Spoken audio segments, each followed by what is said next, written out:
영조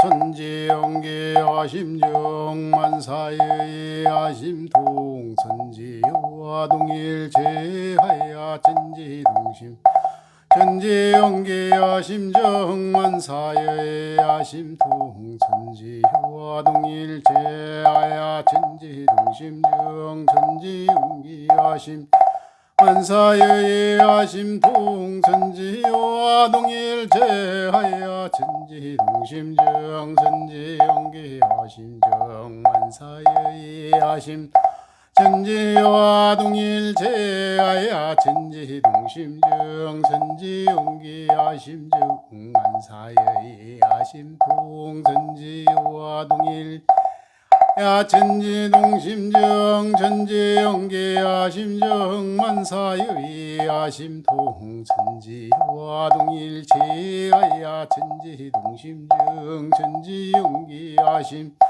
만사의 아심통 천지와 동일체하야 천지동심정.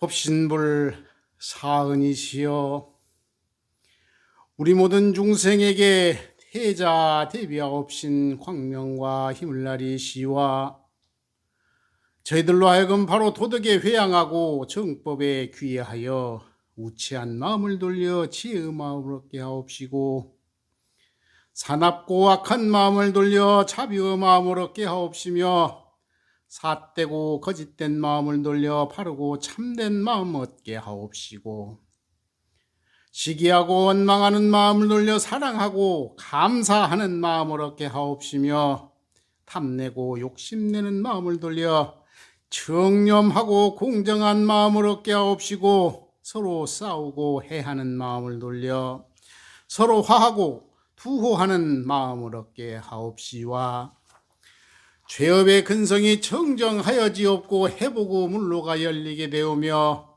세계 정세가 날로 호전되어 이 나라의 복조가 한이 없게 하옵시고 이 세상의 평화가 영원케 하옵시와 일체 대중의 앞길에 오직 광명과 평탄과 행복으로서 길이 부처님의 성지에 살게 하여 주시옵소서. 일심으로 비옵나이다.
일원성 서원문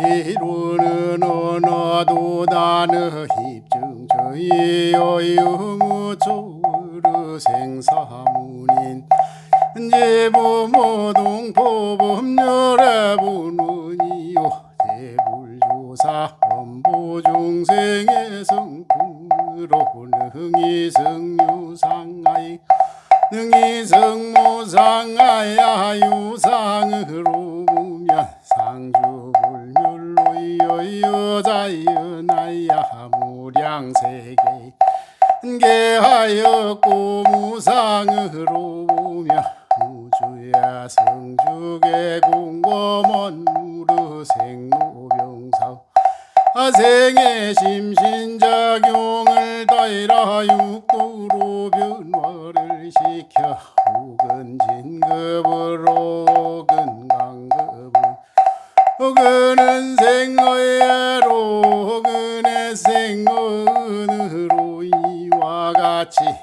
무량세계를 전개하였나니 우리 어리석은 중생 입업신불이론상을 제받아서 심신을 원만하게 수하는 공부를 하며 두는 사리를 만하게 하는 공부를 하여 오는 심신을 원만하게 사용하는 공부를 지성으로 하야 진급이 되고 은혜는 입을 지은 한급이 되고 이래도 끝입지 아니하기로서 이르는 위력을 얻도록까지 서원하 이르는 재성에 아파도록까지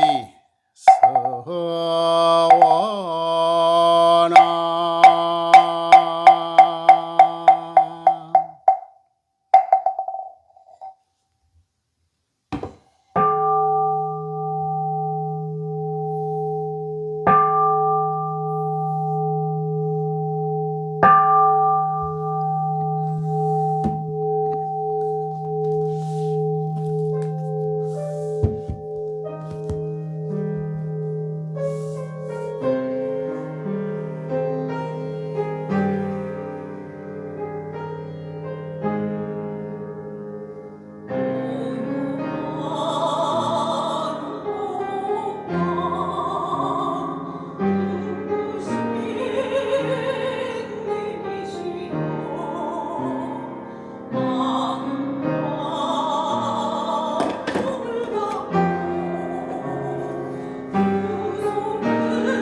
이어서 대종사님의 말씀을 받드는 시간입니다.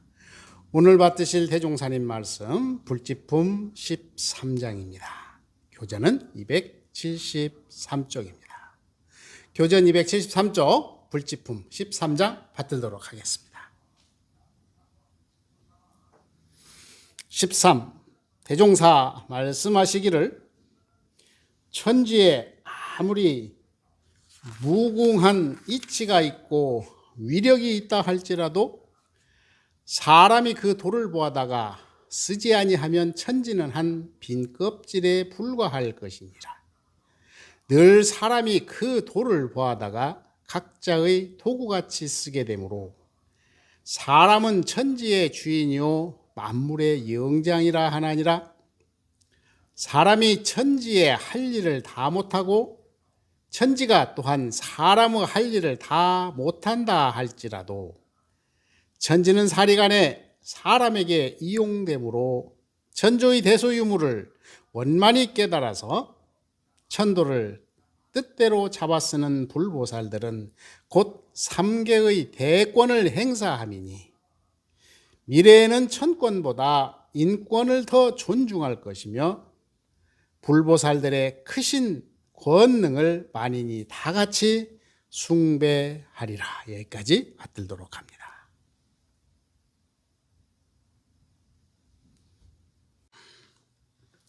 예, 물이죠, 물. 이 물은 참 특징이 있는 것 같아요. 물은 정면 돌파를 잘 안 해요. 여러분, 개천 물 흘러가는 거 보셨어요?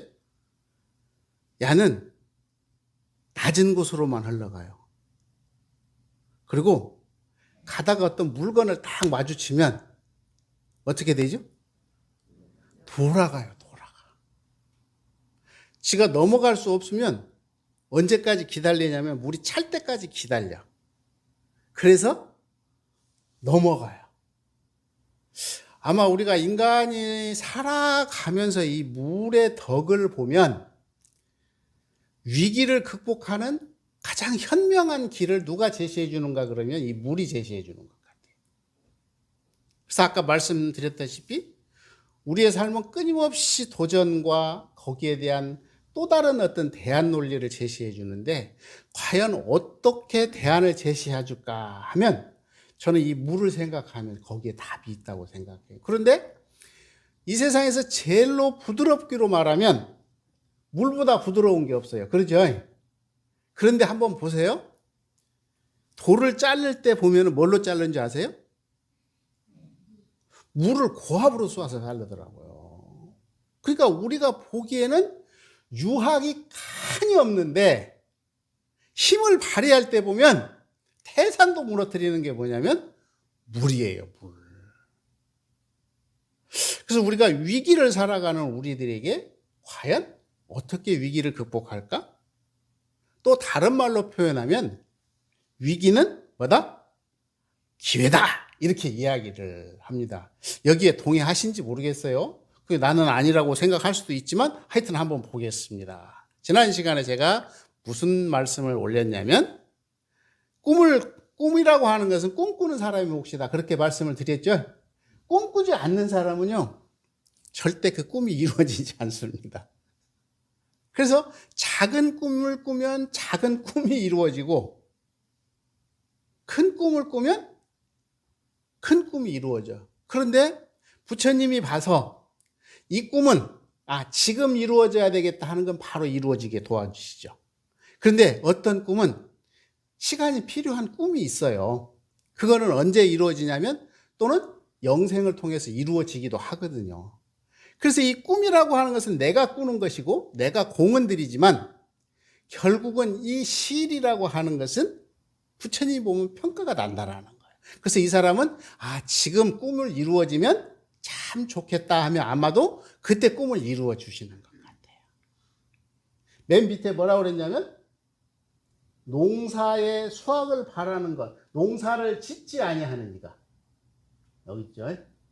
복을 여기 보면은 농부가 봄에 씨 뿌리지 아니하면 가을에 거둘 것이 없나니 이것이 인과의 법칙이라 그랬거든요. 이건 뭐냐면 꿈을 심는 거예요. 우리가 농사라는 표현을 써서 그렇지, 그러니까 꿈을 심지 않은 사람은 나중에 꿈을 거둬들일 것이 없어요. 여기 자주 가십니까? 근데 내가 보니까 안 가신 분들이 많이 계신 것 같아요. 산을 안 좋아하시는 분이. 여기가 보면 현이치 뭐라고 써 있어요? 오악산. 전주에 참 은혜로운 산이죠. 여기 산에 가보면 참으로 많은 사람들이 방문을 해요. 근데 여러분은 지금 삶의 이 시간이 지금 어디에 계신다고 생각하세요?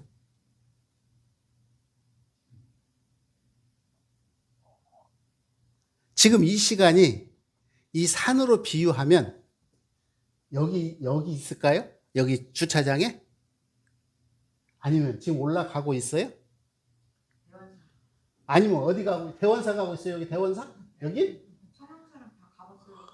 아니, 인생을 놓고, 인생을 이 산에다 비유하면 지금 여기 주차장에 계신가? 아니면 대원사쯤에 계시는가? 아니면 수왕사에 계시는가? 아니면 모악산 정상에 계시는가? 어디 계실 것 같아요? 대원사? 아연이는 어디쯤에 있을 것 같아요? 우와! 박수 한번 쳐주세요. 박수, 박수, 박수. 이야. 이런 대답이 어떻게 나와요? 안 나와요, 이런 대답. 그런데 보세요. 아연이라고 하는 한 인간은요, 76억 년 동안 만들어서 어디에 와 있냐면 지금 여기 와 있는 거예요. 어디에 와 있어요? 최정상에 와 있는 거예요. 그러니까 여러분 인생은 착각하면 안 돼. 지금이 어디에 와 있다고요? 최고점에 와 있어. 내가 비록 꿈이 어쩌고 저쩌고 생활이 어쩌고 이게 중요한 게 아니라 인간의 역사라고 하는 긴 시간을 놓고 보면 나는 지금 어디에 와 있냐면 모두 다 정상에 와 있는 거예요. 근데 보세요. 정상에 와 있으면 어디론가 가야 돼. 어떤 사람은 이쪽에 어디 있습니까? 금산사 쪽으로 가시는 분도 있을 것 같아. 이렇게. 어떤 분들은 여기 민속마을 쪽으로 가려고 하시는 분이 있고, 그렇죠? 어떤 분은 여기 다시 이리 내려오려고 하시는 분이 있고, 또 어떤 분은 여기 저 앞쪽에 그 어디입니까? 전통예술고등학교인데 아마 그쪽으로 내려가려고 하시는 분도 있을 것 같아요. 그러니까 우리는 항상 어디에서 출발하냐면 밑에서 출발하는 게 아니에요. 어디서 출발한다고요? 지금 정상에서 출발을 하는 거예요. 정상에서 또 다른 길을 지금 출발을 한다라고 하는 사실을 여러분이 잃어버리시면 안 됩니다. 그러니까 인생에서 가장 황금기가 언제냐 그러면 지금 여기에요. 다른 세상에 있는 게 아니라 지금 여기에요. 그러니까 여기에서 자각하지 않으면 또 그 길을 간다라는 거야. 그래서 이 정상에 가서 보면 이렇게 팻말이 써 있어요. 어디로 갈래요? 안덕마을로 갈래요? 아니요. 금산사로 갈래요? 아니요. 대원사로 내려올래요? 이 선택은 누가 하는 거죠? 내가 할 수밖에 없어요. 자, 같이 한번 봅니다. 시작. 말씀하시기를 강자가 약자를 진화시키는 데에 순수적 진화가 있고 역수적 진화가 있나니 순수적 진화는 더 잘 되게 하는 것이요 역수적 진화는 그 마음을 거슬려 분심을 일으켜 잘 되게 하는 것이니라. 우리가 살다 보면 순탄한 길을 다 원한다고 그랬죠. 그런데 순탄치 않은 길을 만나게 되어 있어. 그러면 순탄한 길하고 안 순탄한 길이 딱 어느 정도냐면 뭐라고 그러죠? 뭐라고 그럴까요? 고락상반. 그러니까 고와 낙이 반반이래. 그러면 당연히 순수적으로 끊임없이 진급하는 길도 있지만 해를 주어서 우리를 마탁시켜. 여러분 그거 아세요? 옛날에 보면 대장간에 가서 보면 불에다 넣어서 망치로 때리죠. 왜 때리죠? 잡철이 떨어져야 돼요. 그런데 이게 잡철이 안 떨어지면 어떤 문제가 생기냐면 나중에 뚝 부러져 버려요. 잡철이 가운데 들어가 버렸으면. 그런데 대장장이들이 그거를 보고 적당히 온도와 물에다 맞춰주면 새가 너무 단단해지면 가르면 잘 날이 안 쓰겠죠. 그런데 물으면 어떻게 될까요? 그냥 문드러져 버려요. 얼마 쓰지도 못하고. 그러니까 이거를 강도를 맞추는 게 뭐냐면 기술이에요. 그러니까 부처님은 우리 불제자들이 광대무량한 낙원에 가서 살기를 간절히 염원하시는데 어떤 사람은 아유 잘한다 아잘한다 하고 경계를 안 줘서 진급시키는 경우도 있어요. 그런데 어떤 사람은 그냥 고통을 줘. 고통을 주어서 끊임없이 아까 잡철을 제거하듯이 자기의 업을 녹여내기도 한다 하시는 말씀이 바로 이 말씀입니다. 그러니까 순수의 진화, 역수의 진화. 우리가 이제 애들을 키울 때도 그냥 칭찬만 잘해. 칭찬은 뭐 고래도 춤춘다고 하지만 칭찬만 갖고 될 것 같죠? 천만의 말씀이에요. 적당한 경계를 줘야 돼. 그래서 긴장을 하지 않으면 좀처럼 우리가 세상을 살아가기가 쉽지 않다.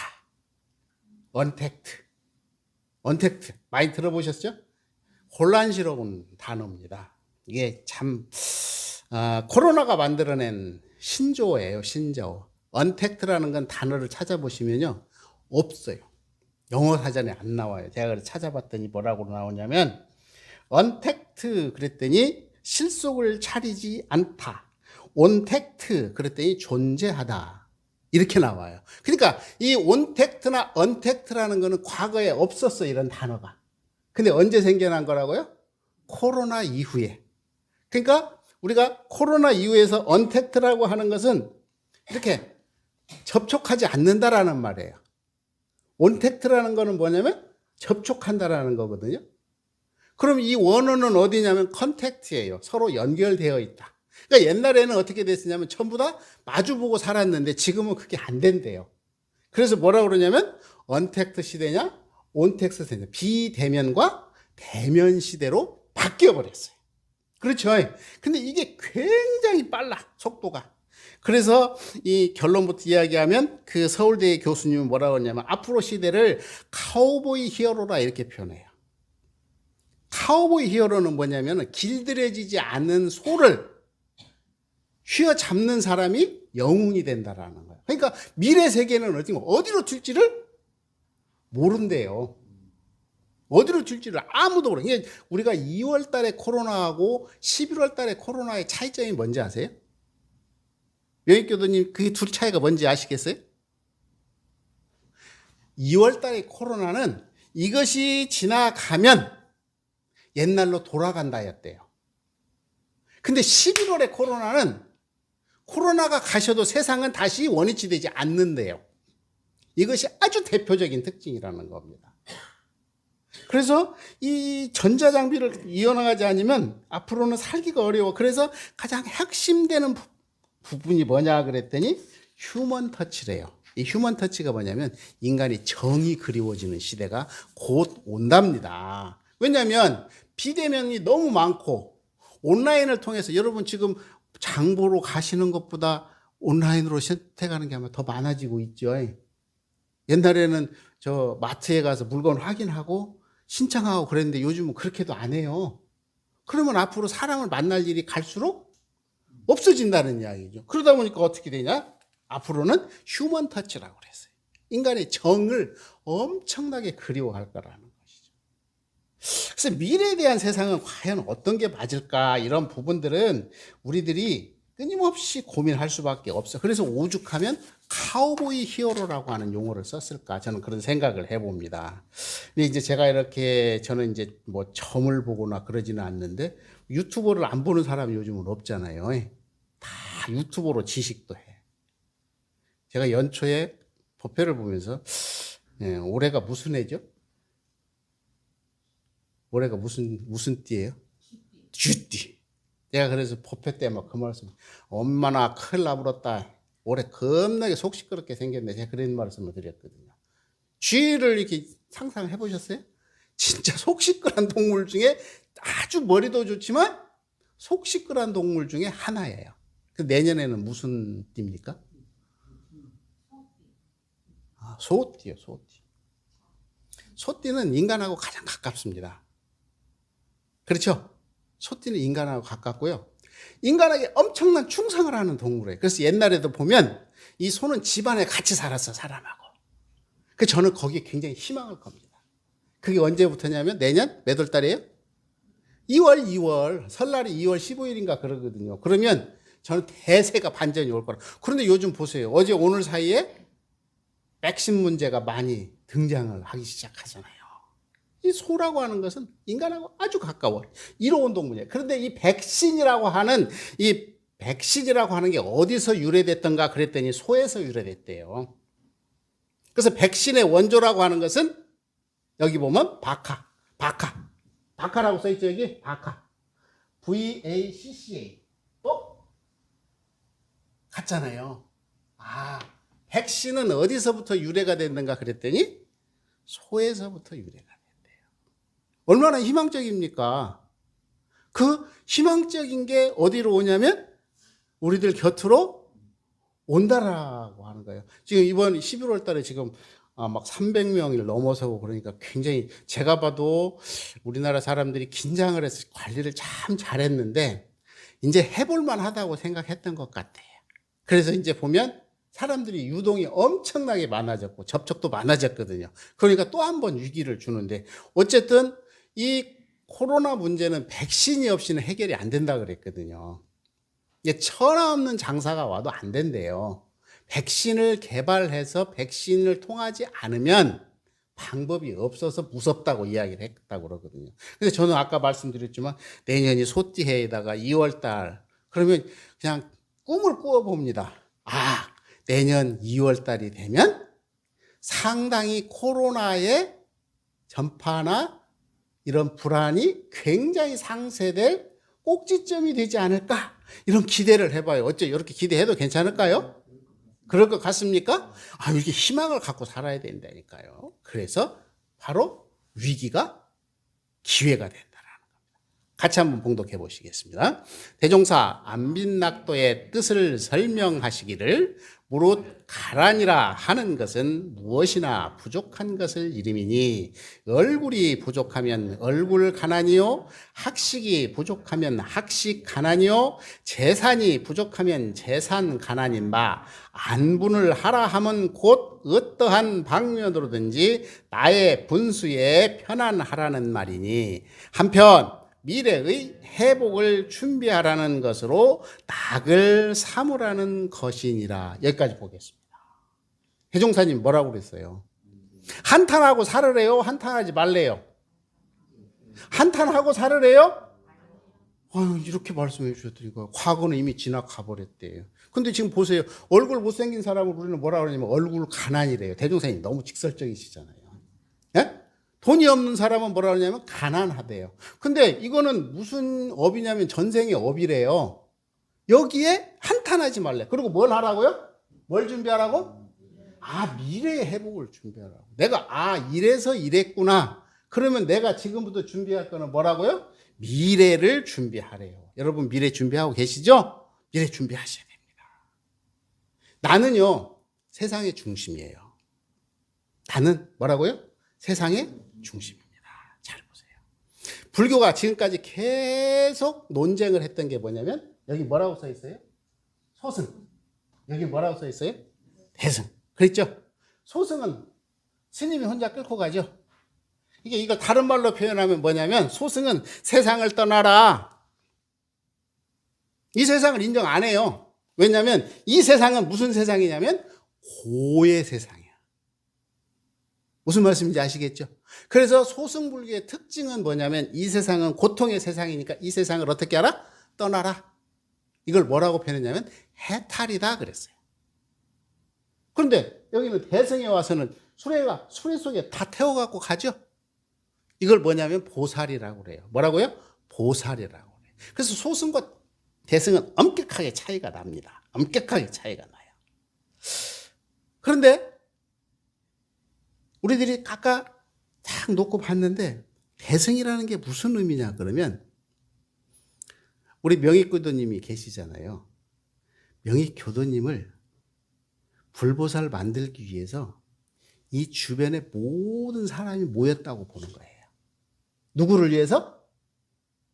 누구를 위해서? 그렇지, 나를 위해서. 명익교도님을 뭘 만들려고요?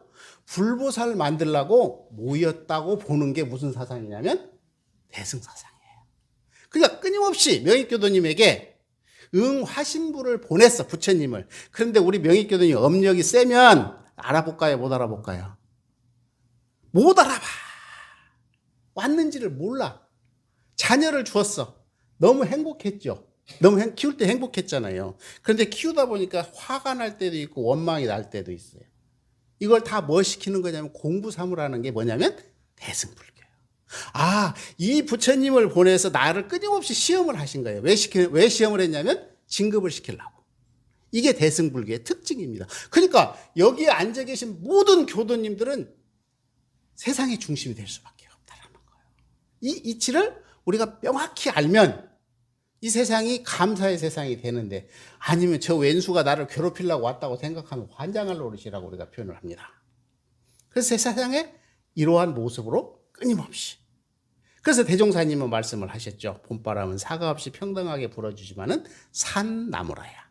사실 이 말씀은 다른 말로 표현을 아까 뭐라 그러는 제가 업장이라는 표현을 썼잖아요. 그러니까 지혜가 있는 사람은 경계를 통해서 나를 진급시켜 주려고 하는구나. 이걸 알아버리면 간단해. 이걸 뭐라고 표현하냐면 우리는 신심이라고 표현합니다. 이것을 뭐라고 표현하냐면 공심이라고 표현합니다. 이게 이제 닭을 제가 이렇게 그림을 찾다 보니까 있는데, 닭이 제일로 미울 때가 언제인 줄 아세요? 알 안 날 때. 아연이 어렸어요. 오늘 아연이가 그냥 제가 하고 싶은 말을 그냥 꼭꼭 집어서 잘 하는데, 이 집에서 키우는 닭은 언제 제일로 미움을 많이 받냐면 암탉이 알을 안 날 때예요.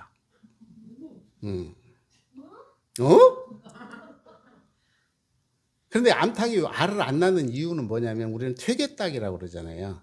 그럼 퇴계닭은 그다음은 거기가 질겨서 먹도 못하고요. 알도 안 나서 정말 처치곤란이래요.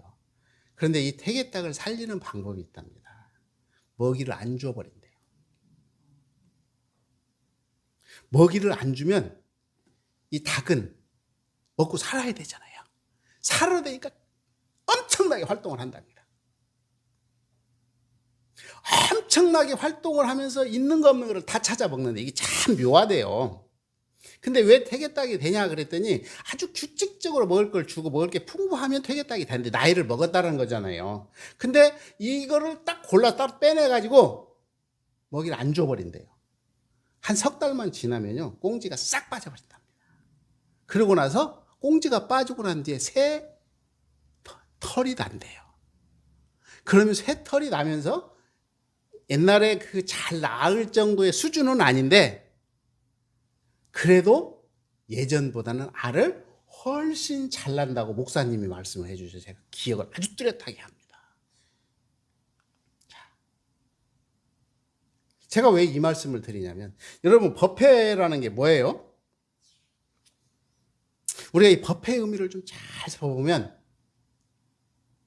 우리들의 삶에 질적 변화가 올 거라는 겁니다. 대종사님께서는 참회문에서 참회라고 하는 것은 옛 생활을 버리고 새 생활의 초문이다. 들어보셨죠? 그러니까 참회라고 하는 것은 옛 생활을 버리고 새 생활의 초문이다 그랬어요. 그러니까 법회라고 하는 것은 어제까지의 그 모든 것을 싹 어떻게 돼버렸어요? 버린 거예요. 그러니까 법회는 어제까지를 쫙 버려버리고 여기다 뭘 만들었냐면 새로운 뭐를 만들었어요? 나를 만드는 거예요.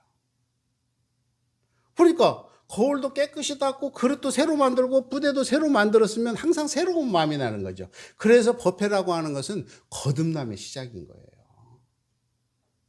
그래서 어제까지 있었던 거는 아무 의미가 없어. 뭘로 저축이 될 뿐이냐면 업으로 저축될 뿐이야. 그런데 우리가 참회를 하는 것은 끊임없는 자기 노력이에요. 어떤 사람이 그렇게 물었습니다. 아니 수행을 한다는 게 얼마나 어려운지 아십니까? 예를 들어서 새장 있죠. 옛날에 보면 새 키우는 장 있잖아요. 새장으로 물을 열심히 뜨면 새장에서 물이 떠져요? 안 떠져요? 물 안 떠져요. 그런데 열심히 물을 퍼날리면 무슨 효과가 있는지 아십니까? 새장이 깨끗하게 청소가 돼요. 이게 신앙이에요. 이것이 바로 뭐냐면 법회라고 하는 겁니다. 그래서 별 볼 일 없는 것 같고 하나하나를 놓고 보면 별것이 아닌 것 같지만 그런 끊임없는 노력들을 통해서 최소한 우리는 뭐가 되냐면 새장 청소는 한다라는 거예요. 그래서 법회라고 하는 것은 참회예요. 어떤 참회를 하냐? 옛 생활을 버리고 새 생활을 시작하는 초보라고 하는 사실. 그래서 이게 거듭남의 첫 출발점이 된다고 하는 사실을 꼭 생각하시면서 여러분도 오늘 또 내일 또 이 위기를 따라서 잘 극복하시고 이 대종사님, 정산종사님 말씀처럼 원이 없는 사람은 무슨 사람이라고까지 극렬하게 표현을 해주셨냐면 죽은 사람이래요. 또 우리는 오늘 또 원을 세우고 내일 또 원을 세우고 또 가다가 무너지죠. 수정하고 또 수정해야 되는 게 우리의 몫이죠. 그러나 원을 안 세운 사람은 아까 뭐라고 그랬죠? 나중에 이루어지는 게 없어요.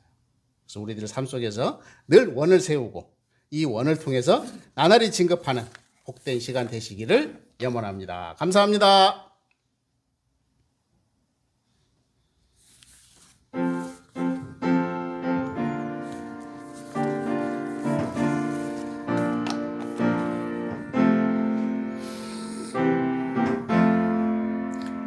어두운 길 괴로운 길 헤매이다가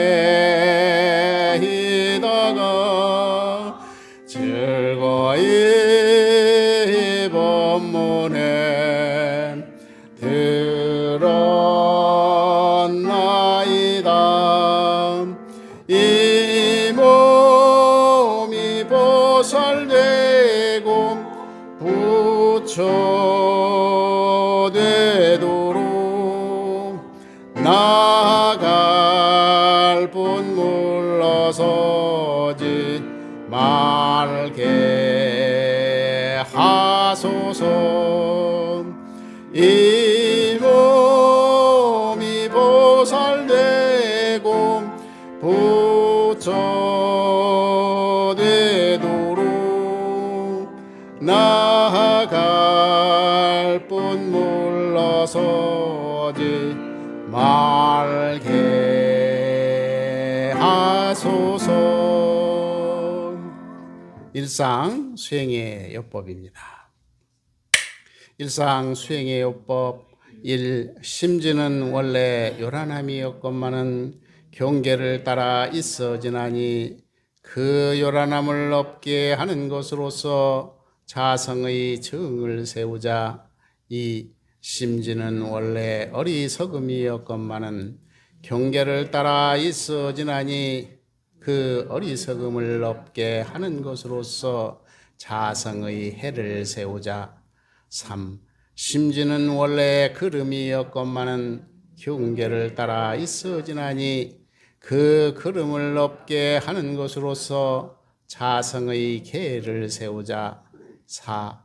신과 분과 의와 성으로서 불신과 탐욕과 나와 우를 제거하자.